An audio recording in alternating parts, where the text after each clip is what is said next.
د نیوزیلند ځوانو لوبغاړو د پاکستان ملي لوبډلې مجربو لوبغاړو ته په ډېره اسانۍ ماتې ورکړه.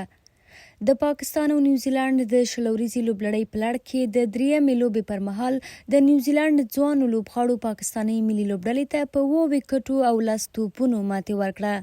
پاکستان د ډېرو مجربو لوبغاړو په شتون سره هم ونشول کولای لوړ هدف ورکړي او یا له ورکړي هدف دفاع وکړي. پاکستاني لوبډلې د لوبغاړو عمر او تجربې ته په کتو څه ډول چې په کار وه سیالې لوبډلې ته لوړ هدف ورنشو کړی او په 10 اورونو کې د 4 لوبغاړو په سوځېدو نیوزیلند ته 128 هدف ورکړ. سره له دې چې په نیوزیلند لوبډله کې د پاکستان په پرتله ډېری لوبغاړي تازه دمې او ځوان دي، خو بیا یې هم وشول کولای پاکستان ته په ډېرې اسانۍ ماتې ورکړي او پر ټاکلي هدف هم یوه منډه ورزیاته کړي.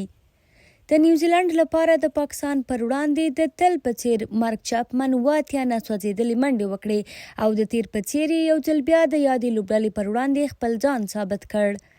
په ټوله کې مارک چاپمن د پاکستان پر وړاندې په 8 شلوريزو لوبو کې 396 منډې کړي چې اوسط منډې یې په 100 سټرایک ریټ سره 198 دي.